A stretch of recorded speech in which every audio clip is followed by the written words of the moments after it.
বাংলাদেশের সর্বকালের সেরা নায়ক মান্না স্যার, তার জীবন কাহিনীর উপর আজকে আমরা রিয়াকশন দিতে চলে এসেছি। এবং এই ভিডিওটা নিয়ে বিগত 1 বছর ধরে আমাদের কাছে রিকোয়েস্ট আসছিল যে মান্না স্যারের জীবন কাহিনীর উপর রিয়াকশন দেন দাদারা প্লিজ।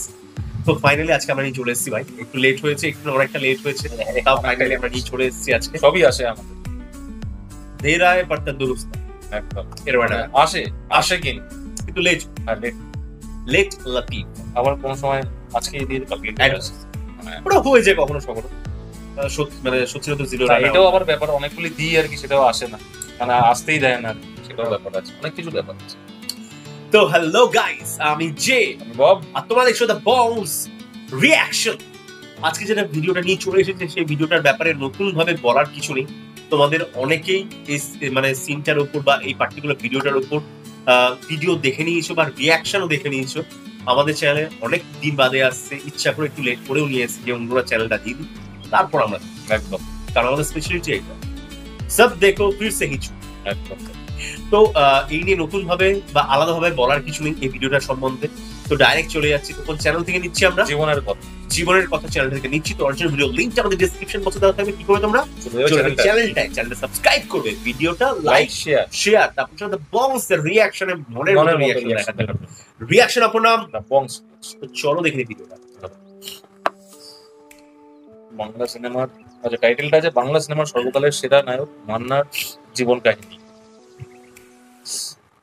আজ থেকে প্রায় 1 যুগ আগে না ফেরার দেশে পাড়ি জমিয়েছেন নায়ক মান্না।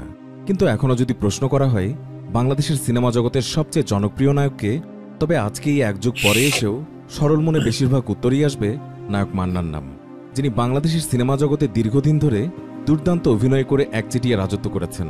সে সময় দেশের পুরো সিনেমা জগতে যেন মান্না নির্ভর হয়ে গিয়েছিল। একজন মান্না তার অভিনয় প্রতিভার দ্বারা মন জয় করে নিয়েছিলেন এদেশের বুড়ো থেকে যুবক, এমনকি বাচ্চাদেরও। মান্না মারা যাওয়ার পরেও এমন অনেক শিশুর জন্ম হয়েছে যারা মান্নার অভিনয় দেখে আনন্দ পান। একজন মান্না দর্শকদেরকে শুধু যে বিনোদিতই করতেন তা কিন্তু একদমই নয়। তার সিনেমাতে বরাবরই ফুটে উঠত সমাজের নানান গুরুত্বপূর্ণ অসঙ্গতি এবং নানান গুরুত্বপূর্ণ দিক। তার অভিনয় শিক্ষা দিত আমাদেরকে অন্যায়ের প্রতিবাদ করার। কিন্তু 2008 সালে হঠাৎ তার চলে যাওয়াটা এখনো যেন রহস্য হয়ে আছে এদেশের সিনেমা জগতে। সেই সাথে রহস্যজনকের মতোই তার একজন সাধারণ যুবক থেকে হুট করে এত বড় একজন অভিনেতা বনে যাওয়াটাও। আমাদের আজকের এই ভিডিওটি সেসব রহস্যজনক এবং চাঞ্চল্যকর তথ্য নিয়েই সাজানো হয়েছে। একই সাথে এই ভিডিওটিতে থাকছে নায়ক মান্নার জীবনের নানা রকম অজানা তথ্য। তো নায়ক মান্নার সম্পর্কে নানা রকম অজানা তথ্য জানতে এই ভিডিওটি দেখতে থাকুন শেষ পর্যন্ত। 1964 সালের 6 ডিসেম্বর টাঙ্গাইলের কালীহাতিতে জন্ম নেওয়া নায়ক মান্নার আসল নাম এস.এম. আসলাম তালুকদার। ছোটবেলা থেকে সিনেমার প্রতি তার ছিল প্রচণ্ড ঝোঁক। কলেজে পড়ার সময় প্রচুর সিনেমা দেখতেন তিনি। নায়ক রাজ্জাকের সিনেমা হলে তো কথাই নেই, স্বপ্ন দেখতেন তিনিও একদিন অভিনয় করবেন। অনেকের ইচ্ছে থাকে ডাক্তার, ইঞ্জিনিয়ার হওয়ার, কিন্তু তার ইচ্ছে ছিল বরাবরই নায়ক হওয়ার। একদিন বলাগায় সিনেমা দেখতে গিয়ে চোখ পড়ে নতুন মুখের সন্ধানের এক বিজ্ঞাপনে। তারপর টিভি আর পত্রিকায় দেখে বন্ধুদের সাথে পরামর্শ করে তিনি ইন্টারভিউ দেন, এমনকি সুযোগও পেয়ে যান। তারপর উচ্চ মাধ্যমিক পরীক্ষায় পাশ করার পর 1984 সালে চলচ্চিত্রে তার আগমন ঘটে। এই প্রক্রিয়ায় সে সময় মান্নার সঙ্গে আরও এসেছিলেন খালেদা আক্তার কল্পনা, নায়ক সুব্রত, নায়ক সোহেল চৌধুরী, নিপা মোনালিসা, যারা মান্নার জীবিত অবস্থায় বলতে গেলে প্রায় হারিয়েই গেছেন। টাঙ্গাইলের এস.এম. আসলাম তালুকদার নামের এই কিশোর হয়তো জানত না যে তিনিই একদিন হয়ে উঠবেন ঢাকায় চলচ্চিত্রের জনপ্রিয় একজন নায়ক। শুধু তাই নয়, ঢাকায় চলচ্চিত্রের একজন নির্ভরযোগ্য নায়ক হচ্ছেন তিনি। নতুন মুখের সন্ধানে কার্যক্রমের সুযোগ পেয়েই কিন্তু আসলাম থেকে নায়ক মান্না হতে পারেননি নায়ক মান্না। এর জন্য অনেক ত্যাগ এবং অনেক কষ্ট স্বীকার করতে হয়েছে তাকে। এফডিসির অফিস পাড়ায় ঘোরাঘুরি আর নিয়মিত পরিচালকদের কাছে ধর্ণা দিতে হতো। যেই রাজ্জাককে দেখে চলচ্চিত্রে অভিনয়ের স্বপ্ন দেখা শুরু, সেই রাজ্জাকই একসময় তাকে সুযোগ করে দেন তার স্বপ্নের চলচ্চিত্রে অভিনয়ের। 1986 সালে নায়ক রাজ্জাকের এক বন্ধুর প্রযোজনা প্রতিষ্ঠান থেকে তওবা নামের একটি সিনেমায় অভিনয়ের সুযোগ ঘটে নায়ক মান্নার। আর এভাবেই শুরু হয় নায়ক মান্নার চলচ্চিত্রের জীবনের যাত্রা। চলচ্চিত্রের প্রয়োজনে এস.এম. আসলাম তালুকদার নামটি বদলে যায় মান্না হিসাবে। শুরুতে একের পর এক অ্যান্টি হিরো হিসাবে অভিনয় করেছেন তিনি, কিন্তু সে সময় তেমন কোনো সাফল্য আনতে পারেননি তিনি। 80-র দশকে মান্না যখন অভিনয় শুরু করেন, সে সময় রাজ্জাক, আলমগীর, জসিম, ফারুক, জাফর ইকবাল এবং নায়ক ইলিয়াস কাঞ্চনের বেশ দাপট ছিল। সেই দাপুটে অভিনেতাদের মাঝেও তওবা, পালকি, দুঃখিনী মা এবং বাদশা ভাইয়ের মতো তুমুল ব্যবসা সফল ছবিগুলো উপহার দিয়েছিলেন চিত্রনায়ক মান্না। দুঃখজনক হচ্ছে এসব ছবির কোনোটিতেই প্রধান নায়ক ছিলেন না নায়ক মান্না, তাই সাফল্যের ভাগিদার খুব একটা তিনি হতে পারতেন না। 1991 সালে মোস্তফা আনোয়ার পরিচালিত কাশেম মালার প্রেম ছবিতে প্রথম একক নায়ক হিসেবে সুযোগ পেয়েছিলেন তিনি। কাশেম মালার প্রেম ছবিটি সে সময় সুপার ডুপার হিট হয়ে যাওয়ার কারণে নায়ক মান্না একের পর এক ছবিতে একক নায়ক হিসেবে কাজ করার সুযোগ পান। এর আগে মান্না অভিনীত প্রথম ছবি তবা হলেও প্রথম ছবি হিসেবে যে ছবিটি মুক্তি পেয়েছিল তার নাম হচ্ছে পাগলি। এরপর কাজী হায়াতের দাঙ্গা এবং ত্রাস ছবির কারণে তার একক নায়ক হিসেবে প্রতিষ্ঠা পাওয়া আরও সহজ হয়ে ওঠে। এরপর আরও বেশ কয়েকটি ব্যবসা সফল ছবি উপহার দিয়েছিলেন চিত্রনায়ক মান্না। দেলোয়ার জাহান ঝন্টুর গরিবের বন্ধু ছবির পর একটু ধীরে এগোতে থাকেন মান্না। সে সময় মান্নাকে নিয়ে সবার আগ্রহ তৈরি হয়, সবাই তাকে নিয়ে ছবি বানাতে আগ্রহী হয়ে ওঠেন। চলচ্চিত্রের প্রযোজক এবং পরিচালকরাও তার মাঝে নির্ভরতা খুঁজে পান। 90-এর দশকের শুরুতে নাইম শাবনাজ, সালমান শাবনুর, সানি মৌসুমী জুটি বেশ সফল। তাদের পাশাপাশি দাঁড়িয়ে বীর দর্পে অভিনয় করতে থাকেন চিত্রনায়ক মান্না। তারপর থেকে একের পর এক দুর্দান্ত সিনেমাতে অভিনয় করেছেন তিনি। মৃত্যুর আগ পর্যন্ত প্রায় 400 ছবিতে অভিনয় করেছিলেন চিত্রনায়ক মান্না। মান্নাই একমাত্র নায়ক যিনি 100-এরও অধিক পরিচালক এবং 61 জন নায়িকার সঙ্গে অভিনয় করেছিলেন, যা যে কোনো অভিনেতার জন্য সত্যি একটি বিরল রেকর্ড। মান্না অভিনীত সকল সিনেমার মধ্যে তার সেরা 5টি সিনেমা সম্পর্কে এখন আপনাদেরকে বিশেষ কিছু তথ্য জানাচ্ছি। 1. উত্তরের খ্যাপ, 2000 সাল। শাহজাহান চৌধুরী পরিচালিত উত্তরের খ্যাপ চলচ্চিত্রে একজন মুক্তিযোদ্ধার চরিত্রে অভিনয় করেছিলেন চিত্রনায়ক মান্না। ছবিটিতে ওনার অভিনয় সে সময় বেশ প্রশংসিত হয়েছিল। এই ছবিতে চম্পা জাতীয় পুরস্কার পেলেও সে সময় মান্না পুরস্কৃত হননি। 2. বীর সৈনিক, 2003। দেলোয়ার জাহান ঝন্টু পরিচালিত বীর সৈনিক চলচ্চিত্রে দ্বৈত ভূমিকায় তিনি অভিনয় করেছিলেন। একজন মুক্তিযোদ্ধা বাবা অন্যজন হতাশাগ্রস্ত বেকার সন্ত্রাসীর ভূমিকায় অভিনয় করেন। এই ছবিটিতে অভিনয়ের মাধ্যমে তিনি জাতীয় চলচ্চিত্র পুরস্কার অর্জন করেছিলেন। 3. আম্মাজান, 1999। মান্নার জীবনের সেরা ছবি কাজী হায়াত পরিচালিত আম্মাজান ছবিটি। এই ছবিতে একজন মাতৃভক্ত ছেলের ভূমিকায় তিনি অভিনয় করেছিলেন। ছবিটি দারুণ ব্যবসা সফল হয়েছিল। আয়ুব বাচ্চুর কণ্ঠে আম্মাজান গানটি এখনও জনপ্রিয়। নায়ক মান্নার অভিনয় দর্শকদের মন ছুঁয়ে যায়। আম্মাজান চলচ্চিত্রটি সেরা চিত্রনাট্যের জাতীয় পুরস্কারও পেয়েছিল। 4. লুটতরাজ, 1997। মান্না প্রযোজিত প্রথম সিনেমা লুটতরাজ পরিচালনা করেন কাজী হায়াত। উনি প্রথমবারের মতো ওই সময়ের জনপ্রিয় দুই নায়িকা দিতি এবং মৌসুমীকে একসাথে অভিনয় করিয়েছিলেন এই ছবিতে। গানগুলো জনপ্রিয় হওয়া ছাড়াও এই চলচ্চিত্রটিও বেশ ব্যবসা সফল হয়েছিল। 5. দাঙ্গা, 1991। কাজী হায়াত পরিচালিত দাঙ্গা ছবিতে একজন মুক্তিযোদ্ধা পুলিশ অফিসারের চরিত্রে অভিনয় করেছিলেন চিত্রনায়ক মান্না। অত্যন্ত চ্যালেঞ্জিং চরিত্র হলেও বেশ ভালোই অভিনয় করেছিলেন তিনি। এমনকি বয়সে বড় সুচরিতার সঙ্গেও বেশ ভালোই মানিয়ে গিয়েছিলেন। ছবিটি আন্তর্জাতিকভাবে পুরস্কার পাওয়ার পাশাপাশি জাতীয় পুরস্কারও লাভ করেছিল। 1997 সালে নায়ক থেকে প্রযোজনায় আসেন চিত্রনায়ক মান্না। মান্নার প্রথম ছবি লুটতরাজ সুপারহিট ব্যবসা করে। এরপর বাংলাদেশি চলচ্চিত্রে শুরু হয় মান্নার একচ্ছত্র আধিপত্য। একের পর এক মুক্তি পেতে থাকে মান্না অভিনীত বেশ কয়েকটি চলচ্চিত্র। বেশিরভাগ ছবি জনপ্রিয়তা পাওয়ার পাশাপাশি ব্যবসায়িক সফলতা পেয়েছিল। সবাই মান্নাকে নিয়ে একের পর এক ছবি বানাতে থাকেন। প্রযোজক এবং পরিচালকরা তার মাঝে খুঁজে পেয়েছিলেন নতুন আশার আলো।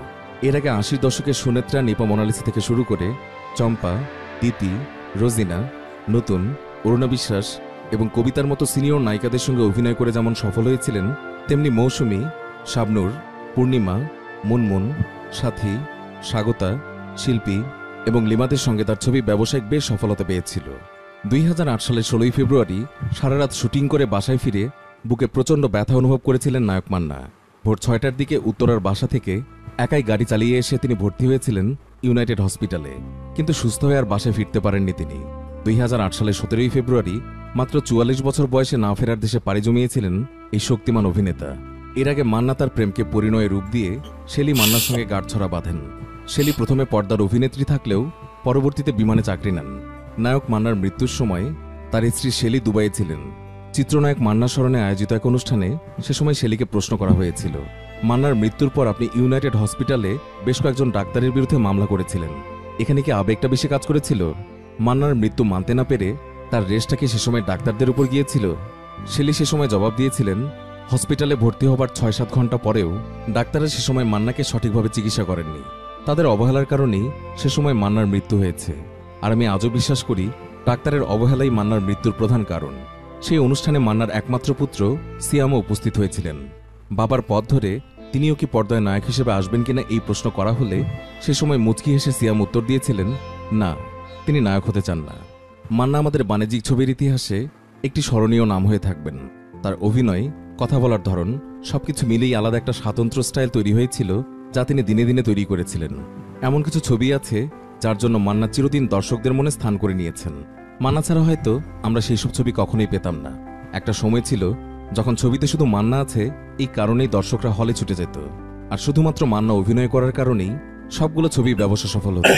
সে সময় ছবির কাহিনী যত গতানুগতিকই হোক না কেন, সেই ছবিতে মান্না থাকলে চোখ বন্ধ করে ধরে নেওয়া যেত ছবিটি হিট হবেই। সমসাময়িক রাজনৈতিক পটভূমির সাহসী প্রতিবাদী গল্পের এমন কিছু ছবি মান্না আমাদেরকে দিয়েছিলেন যা অন্য কোনো নায়ক কখনোই দিতে পারেননি, এবং আগামীতেও পারবেন কিনা সেটা নিয়েও সন্দেহ রয়েছে। মান্না কেন এত জনপ্রিয় ছিলেন? প্রত্যেকটা মানুষের জীবনে কিছু স্বপ্ন থাকে যা পূরণ হয় না। প্রত্যেক মানুষের জীবনে কিছু ক্ষেত্রে বঞ্চিত হয়। এই বঞ্চিত মানুষগুলো যখন পর্দায় মান্নাকে নিজের অধিকার আদায় করতে দেখেছে, তখন তারা মান্নাকে অধিকার বঞ্চিতদের প্রতিনিধি ভেবেছে। পর্দায় অধিকার আদায়ের জন্য মান্নার এই সংগ্রামের সুবাদেই তিনি যেন সাধারণ মানুষের আপন হয়ে ওঠেন। দর্শকদের মনে এই রকম প্রভাব খুব কম অভিনেতাই ফেলতে পারে, আর শুধুমাত্র এই কারণেই তিনি দর্শকদের মাঝে আজও চিরস্মরণীয় হয়ে রয়েছেন। একই সঙ্গে মান্নার ছবিগুলো আমাদের চলচ্চিত্র অঙ্গনকে করেছে বেশ সমৃদ্ধ। চলচ্চিত্রে অভিনয়ের পাশাপাশি চলচ্চিত্র বিষয়ক নানা কর্মকাণ্ডেও মান্নার ছিল বিশেষ অগ্রণী ভূমিকা। বাংলাদেশি চলচ্চিত্রে হঠাৎ অশ্লীলতা জেগে বসলে সে সময় শক্ত হাতে হাল ধরেছিলেন চিত্রনায়ক মান্না। বাংলা চলচ্চিত্রের অন্ধকার সময় কাটতে থাকে তার দৃঢ় ভূমিকার কারণে। আজ হলবিমুখ বাংলা চলচ্চিত্রের করুণ সময়ে আরেকজন মান্নাকে খুব বেশি প্রয়োজন, যার কারণে ছবিপাড়া আবারও সরগরম হবে এবং প্রযোজক ও পরিচালকরা ব্যবসা করার সাহস পাবে। সর্বোপরি বাংলা চলচ্চিত্র আবারও জেগে উঠবে এমন আরেকজন মান্নার আশায় পুরো বাংলা চলচ্চিত্র। কিন্তু সেটা আদৌ সম্ভব হবে কি? এই প্রশ্নের উত্তর বাংলা সিনেমার দর্শকরা বিগত 1 দশক ধরেও খুঁজে পায়নি। ভবিষ্যতেও পাবে কিনা সেটা আমরা সময়ের উপরেই ছেড়ে দিচ্ছি। বাংলা সিনেমা জগতে আগমন হবে কি আরেকজন মান্নার? এই প্রশ্ন রইল সময়ের কাছে। প্রিয় ভিউয়ার্স, আপনারা যদি চিত্রনায়ক মান্নাকে এখনও মিস করে থাকেন, তবে আমাদের আজকের এই ভিডিওটিতে একটি লাইক দিন এবং অসংখ্য শেয়ার করে তা মান্না ভক্তদের কাছে পৌঁছে দিন। তাহলেই বোঝা যাবে মৃত্যুর এত বছর পরেও তার জনপ্রিয়তা ঠিক কতখানি রয়েছে। এবং অবশ্যই কমেন্ট করে জানিয়ে দিন চিত্রনায়ক মান্না অভিনীত আপনার পছন্দের চলচ্চিত্রটির নাম। আরও এমন হারিয়ে যাওয়া তারকাদের জীবনের কথা এবং নানা রকম অজানা তথ্য জানতে আমাদের চ্যানেলটি সাবস্ক্রাইব করে আমাদের সাথেই থাকুন। অনেক সুন্দর একটা ইনফরমেশন নিয়ে চ্যানেলটা সত্যি খুব ভালো কাজ করেছে। অনেকেই জানাই ছিল না, জানতামই না, আমরা জানতামই না। এবং একটা জিনিস আমার কাছে যত এই সমস্ত জিনিসগুলো ঘটনাগুলো শুনি তত বেশি পরিষ্কার হয়ে ওঠে যে আমরা সবসময় সফলতাটাকে দেখি, যে একজন বড় হিরো হয়েছে বা একটা বড় প্লেয়ার হোক, তার পেছনে কতটা সংগ্রাম থাকে, তারা কতটা পরিমাণে তারা পরিশ্রম করে সেই জায়গাটা অর্জন করে, সেই জায়গাটা আমরা কেউ জানি না বা কেউ খবর রাখি না বা খবর রাখার চেষ্টাও করি না। সেটা কিন্তু এখানে পুরোপুরি দেখানো হলো বা জানানো হলো আমাদের কাছে। সবারই একটা এম থাকে যে কাউকে দেখে আমি সেই মানে প্রত্যেকেই এক নিজের একজন লাইফে আইডল থাকে যে আমি ইনার মতন হব। তখন নিশ্চয়ই আমরা দেখেছি হুমায়ুন ফরিদ স্যারকে, তবেই আমরা সেই জায়গাটা পৌঁছাতে পারি। এবং আপনার স্যারও তাতেই মান্না স্যারও তাতে কিছু পরিবর্তন হয়নি। এবং সে শুরুতে যে ডাইরেক্টরের মানে গিয়ে হাজিরা দেওয়া, তাদেরকে বলা যে স্যার আমাকে চান্স দিন করতে সুযোগই সব থেকে বড় ব্যাপার। অনেক মানুষের কাছে ট্যালেন্ট থাকে কিন্তু তারা সেই সুযোগটা পায় না যে ট্যালেন্ট লাগাবে বা কাজে লাগাবে। এবং মান্না স্যার কিন্তু অনেক কষ্টের পরেও সেই সুযোগটা পেয়েছে, এটাই অনেক ভালো ব্যাপার। তার যে প্যাশনটা ছিল সেই প্যাশনটাকে সে প্রতিফলিত করতে পেরেছে, কারণ তার প্যাশনটা ছিল যে একজন অভিনেতা হবে। এই না যে আমি একজন হিরো হবো, আমার পেছনে 10 জন দৌড়ে বেড়াবে, আমাকে দেখে সব মেয়েরা, এরকম ব্যাপার ছিল না মান্না স্যার মধ্যে। যে আমি অভিনয় করবো, অভিনয়ের দ্বারা মানুষকে এন্টারটেইন করবো, যার জন্য এত বড় হতে পেরেছেন। এবং একজন চিত্রনায়ক থেকে পরবর্তীকালে প্রডিউসার হয়ে যাওয়া, সাফল্য পেয়েছেন অবশ্যই সেইগুলো দেখা গেছে। এবং আরেকটা জিনিস আমার ভালো লাগলো সেটা হচ্ছে তিনি বলছিলেন যে কিছুটা যে অশ্লীলতার যে জায়গাগুলো হচ্ছে সেই জায়গাগুলো তিনি দৃঢ়ভাবে সেটাকে অবরোধ করেছিলেন বা আটকানোর চেষ্টা করেছেন যাতে সেই জিনিসগুলো না ছড়িয়ে যায়। এবং ভালো জিনিসগুলো নিয়ে কাজ করতেন যাতে সমাজের যে আসল জিনিসগুলো ফুটে ওঠে। যেটা আমাদের ইন্ডিয়াতে যদি বলা চলে যে আমির খানকে এতটা বেশি কেন মানুষ পছন্দ করে, শাহরুখ খান এবং সালমান খানের ফ্যান ফলোয়ার্স বেশি হলেও কিন্তু প্রত্যেকটা সালমান খানের ফ্যান বা প্রত্যেকটা শাহরুখ খানের ফ্যান কিন্তু আমির খানকে ভিতর থেকে পছন্দ করে, কারণ আমির খান সেই জায়গাগুলোকে তুলে ধরে। যেরকম সত্যমের জয়তে করে একটা শো হতো যেখানে যে আমাদের ইন্ডিয়ার যে বিভিন্ন জায়গায় যে বিভিন্ন রকম ঘটনা যেটা কি আমরা লুকিয়ে রাখা হয় সেগুলোকে সে বার করে তুলে ধরা হতো, দেখানো হতো টিভিতে। তো এইরকমই ব্যাপার যে বাস্তবটাকে যদি তুলে ধরো, বাস্তবে মানুষের জন্য যদি তুমি কাজ করো, তাহলে মানুষ তোমাকে মন থেকে ভালোবাসবে, এটাই সবথেকে বড় ব্যাপার। এবং একটা সিনেমা বা একটা সিন যখন দেখি বা একটা হিরোকে যখন আমরা দেখি, তখন ম্যাক্সিমাম কিন্তু আমরা নিজেকে ইমাজিন করি যে আমরা সেই হিরো এবং সেই জিনিসগুলোর বিরুদ্ধে আমরা লড়ছি, এবং সেটাই এখানে বলা হলো যে মান্না স্যারের ভেতর দিয়ে কিন্তু বিভিন্ন মানুষ নিজেদের সেই হারানো জিনিসগুলো খুঁজে পেতে, যার জন্য মান্না স্যার মানুষের কাছে এত বেশি জনপ্রিয়তা লাভ করেছে। বলছে তো জন্মের পরেও আর কি যে মান্না স্যারকে যিনি দেখেননি তারাও এখন মান্না স্যারকে পছন্দ করেন, স্বাভাবিক। এবং আমি যেটুকু দেখলাম 44 বছর বয়স খুবই কম মারা গেছে, এবং বাংলা ইন্ডাস্ট্রিকে হয়তো তিনি থাকলে বা সালমান শাহ স্যার থাকলে অনেক কিছু আজকে অনেক বেশি এগোতে পারতো আমাদের বাংলাদেশের এই ফিল্ম ইন্ডাস্ট্রিটা। এটা অবশ্যই একটা বড় ক্ষতির মুখ দেখলো, যেরকম আমাদের বাংলা টলিউড ইন্ডাস্ট্রি যেরকম ক্ষতির মুখ দেখেছে যখন ঋতুপর্ণ স্যার মারা গেছে। কারণ ঋতুপর্ণ স্যার মারা গেলে আমাদের বাংলা ইন্ডাস্ট্রির কাজ আজকে আরো অনেক বেশি উন্নত হবে। সেটাই খুব স্বাভাবিক ভাবে, কারণ চলে যাওয়াটা অনেক কিছু ক্ষতি করে চলে যায় একজন বড় ট্যালেন্টেড মানুষ।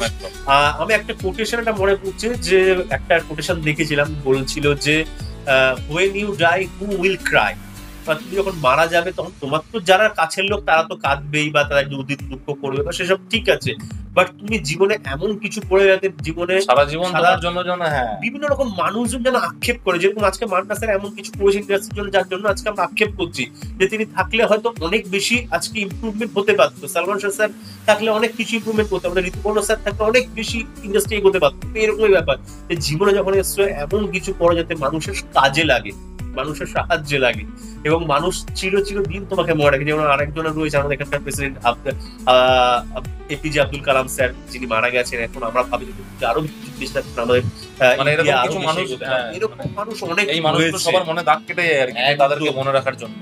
আর ভালো লাগলো আমার একটা জিনিস, যেটা মান্না স্যার কিন্তু তার জীবনের যে মুভিটা চালু করেছিল, যে 4-5টা মুভি কিন্তু অ্যান্টি হিরো হিসেবে কাজ করেছে, মানে নিজেকে কিন্তু নিজেকে ভাবেনি যে আমাকে হিরোই হতে হবে এরকম কিন্তু ভাবেনি। ওই যে বললাম অভিনয়টাকে উনি গুরুত্ব দিয়েছেন, এটা খুব সুন্দর, তার জন্য কিন্তু সফলতা তিনি পেয়েছিলেন।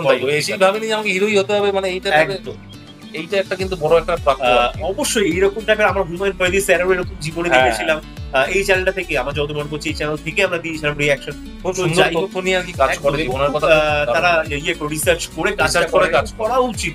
এত বড় একজন লেজেন্ডারি মানুষদের সম্বন্ধে যখন আমরা দুটো কথা বলছি, অন্তত তার সম্বন্ধে দুটো জিনিস জেনে বলাটা অবশ্যই উচিত এখানে। মানে এটা সত্যি খুব দুঃখের, মান্না স্যার আর এই সালমান শাহ স্যার দুজনেই আর কি এত কম বয়সে চলে গেছেন, মানে ভাবা যায় না। ইন্ডাস্ট্রি, বাংলা ইন্ডাস্ট্রি মানে বাংলাদেশের ইন্ডাস্ট্রি দুজনকে চলে যাওয়াতে অনেক কিছু হারিয়েছে আর কি, সত্যি কথা। সেটা মানে এবং পদে পদে আর কি সেটা পাওয়াই যাচ্ছে, যে বোঝা যাচ্ছে, তারা ফিল করতে পারছে। এবং একটা জিনিস কি, তখনকার দিনে 1980 বলো 90 বলো বা 2000-এর কাছাকাছি বলো, তখনকার দিনেও কিন্তু এই সমস্ত স্টারদেরকে ধরাছোঁয়া এখন অনেকটা বেশি ইউজুয়াল, মানে ক্যাজুয়াল হয়ে গেছে। আপনি ইনস্টাগ্রামে দেখতে পাচ্ছেন লাইভ করছে, একটা ইচ্ছা তারা কেউ ভালোবাসা দিচ্ছে, কেউ গালাগালাজ করে দিচ্ছে।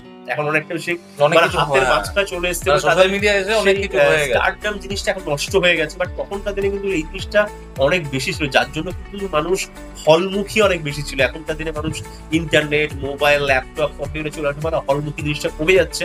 এই হচ্ছে ব্যাপার। এবং আরো একটা জিনিস যেটা হচ্ছে যে বিভিন্ন রকম মানুষের উপর, যেরকম সালমান ভাই স্যার যদি মানে আসেন পর্দায়, সালমান শাহ বা আমাদের এখানকার সালমান খান রয়েছে, তাকে আমরা দেখতে যাই, শাহরুখ খানকে দেখতে বললো, এখানেও বলেছে যে মান্না স্যার আসছে মানে একটা স্টার, যেটা একটা স্টার। আগের দিন অমিতাভ বচ্চন স্যার অভিনয় করে, ওনাকে দেখতে যাচ্ছে, উনি আসছেন মানে মুভি আর ভাবতে হবে না, এরকম স্টারডম মানুষজন কিন্তু খুব কম পাওয়া যায়। এখনকার দিনে সেই মানুষ কিন্তু হচ্ছেই না, প্রায় বলতে গেলে আমাদের ইন্ডাস্ট্রিতেও নেই, খুব কম ইন্ডাস্ট্রি রয়েছে যে এর নামে চলবে। সেই জিনিসটা একদিকে ভালো, একদিকে খারাপ। প্রত্যেকটা জিনিসেরই কিছু ভালো খারাপ দিক রয়েছে। তো একদিকে ভালো, কারণ প্রত্যেকটা মানুষ সমানভাবে চান্স পাচ্ছে, একঘেয়েমি ব্যাপারটাও থাকে না, এগুলো অনেক যে একজনের আধিপত্য থাকছে না, সবাই সমান সুযোগ পাচ্ছে।